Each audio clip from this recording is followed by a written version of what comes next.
تعالوا معنا يا شباب، اليوم بدنا نسوي مشان رمضان، مشان هيك نفطر على أول لقمة كرات من التمر. التمر العادي، تمر محشي حلاوة، وتمر محشي زبدة فول السوداني الخشنة.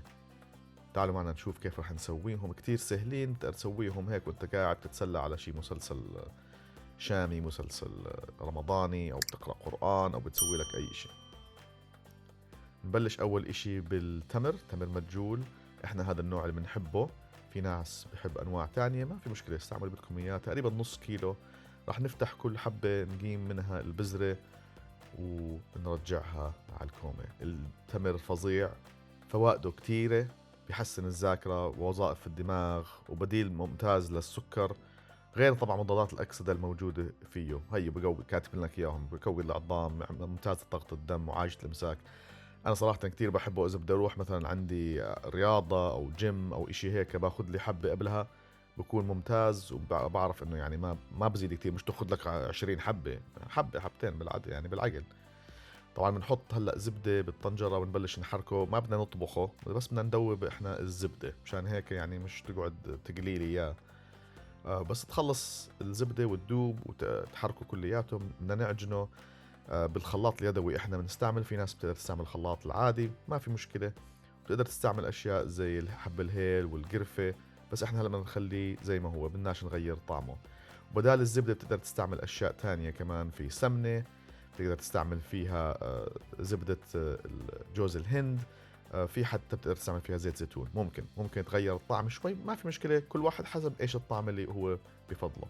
شوف كيف بصير المقام تبعه، القوام تبعه ممتاز. هي هيك بنحركه، بنخلطه. مشان هيك هي بتحب اليدوي، مشان تتحكم بالضبط كيف بدها القوام يكون وقتها. شوف ما أحلاه، زي الكراميل بقلب. بس طبعا لسه صحي. هذاك الكراميل شوي مشاكل بالسكر. المهم هلا رح نمسكه، بدنا نقسمه لأقسام متساوية مشان نسوي منه الكرات. برضه حجمها متساوي، رح تطلع كل كرة تقريبا 20 غرام. هاي هون شايفين، هذا صحن مش غميق. فبدال الثمانية بدنا نسوي 16 طابة أو كرة. في حدا بيعرف إذا في فرق بين الكرة والطابة؟ احكوا لنا بالكومنتس. هي هون بنقسمه كلياته، وكل واحدة بتمسكها وتبلش تعمل منها طابة. هلا الطابة بس لأنه رح في طابات رح يضلهم زي ما هم تبعون التمر. بس إذا بدك تحشيها برضو الطابة كتير سهل عشان تفغصها وتحشيها. هلا بتشوفوا كيف رح نفرجيكم بالضبط كيف كل واحدة رح نحط فيها الحلاوة أو زبدة الفول السوداني.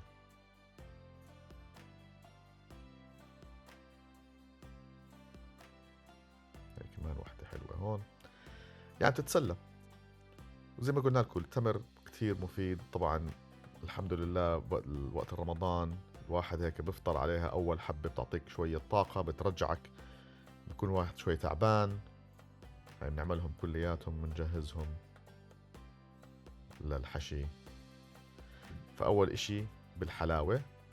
هاي طابات الحلاوة عندكم الفيديو الرابط هون تطلعوا كيف بنسويه. بنمسك كل واحدة من التمرات هدول وبنحشيها فيه وبنسكرها. فكتير سهل تعمل هيك فيها. راح نحط عليها السمسم اللي هو أصلا بالحلاوة كطبقة خارجية. بس تخلص منها ترجعها لكرة، نغطيها بالسمسم زي ما شايفين هون. كتير لذيذة، كتير زاكية، كتير خفيفة. بس عشان تعطيك إذا بتحب تغيير. في ناس بحب العجوة زي ما هي، في ناس بحب يحط عليها إشي، ما في مشكلة. تقدر تخليهم هذول حلو بعد ما تاكل الأكل برمضان. يعني أنت حسب إيش العيلة بتحب، هاي تعتل مشان تصير تاخدها بسهولة وتقدمها للضيوف تبعونك. العصاية هي كمان واحدة مشان تشوفوا كيف. يعني بدك تبلش تحرك فيها طبعا، لأنه لساته هذا تمر، فممكن يعني ما يكونش 100% القوام تبعه متجانس. لأنه في ألياف التمر فيه. فبدك بس تكون داير بالك وأنت عم بترق فيه مشان تحط فيه طابة الحلاوة. وهي بنحط عليه سمسم كمان نفس الطريقة. تقدر ما تحط عليه سمسم برضو يعني مش غلط تجربوا أكتر من شغلة وتشوفوا شو الأنسب إشي لأفراد العائلة تاعتكم. أظن ضاينوا يوم هدول عندنا. بعدين هلأ مشان الفول السوداني رح نحمص أول إشي الفول السوداني، تقريبا كوب كامل من الفول السوداني اللي حمصناه، شوي شوي، مش ما في داعي تستعجلوا ينحرق وينشعط. دائما كونوا صبورين بهاي الشغلات. هلا رح نطحنه برضه.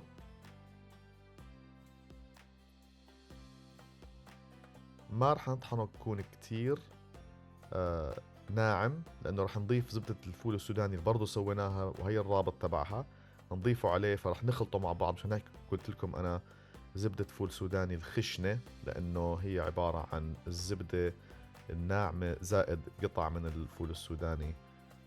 بدنا اياها يكون فيها شوية قوام اقوى، يعني مش تكون سلسة. هاي ثالث مرة. طبعا ليش عم تسوي هيك شوي مشان بدنا شوي شوي نعملها تداخل بين الزبدة والقطع الفول السوداني. وهلأ بنسوي منهم طابات هنا، تقريبا كل وحدة 10 غرام. ومش مشكلة تكون 100% شكلها زي الكرة، لأنه هاي رح تنحشى جوا العجوة. احنا أي وقت شفنا عجوة كنا عارفين المعمول بلش يقرب، فيعني منشد الهمة ومنسوي فيديو تاني للمعمول إن شاء الله. إذا قدرت أقنع أمي تقعد ونسوي فيها المعمول، هي المعمول تبعها يعني 100%. فمنشوف شو رح يصير معنا. المهم هلا بدنا نبلش برضه نحشي. هي شفتوا كيف شوي عتمت فالضوء طلع. بدنا نحشي الكرات هلا من بهاي الزبدة، بس بتكونوا شوية حذرين انه ما تفغصوها تطلع برا، لانه مقامها لسه اخف من الثاني من الحلاوة. فهي خلصناها سكرناها وخلينا شوية من الفول السوداني اللي حطيناه بالبلندر هذا بالخلاط، نحطه من برا ونغطيه لكل كرة موجودة. هاي وحدة، هاي كمان مرة مشان نفرجيكم.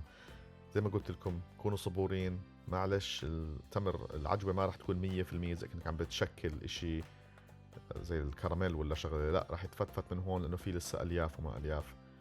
هينا بنسكره، اشتغل شوي شوي، اشتغل بأمانة، ما تفضحونا، خليه مرتب.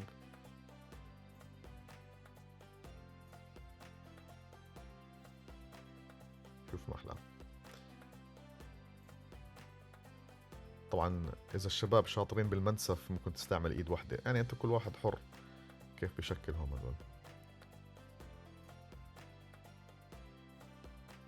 تأكد إنك غطيته كلياته، ممتاز.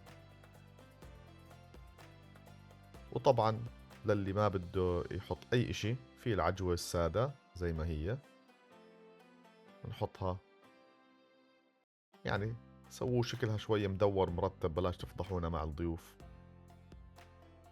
هاي نفس القصة.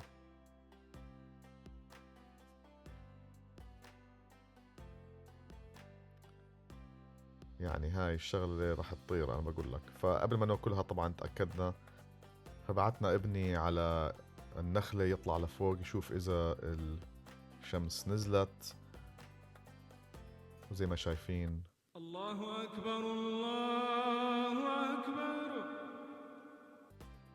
فهيك بنكون تأكدنا إنه هلأ بصير الواحد يمسك له. هي طبعا الكل نط وما قصر. خلوا يا شباب، خلوا شباب، خلونا بس لبكرة.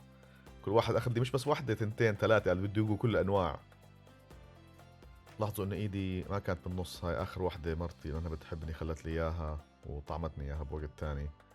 بس يعني ما في مشكلة، بخليها تسوي لي كمان لأنه كتير سهلة. وهلا صار في فيديو بقدر أخلي أي واحد بالعيلة يمد الأغراض ويبلش يسوي لي منهم. وهاي هي.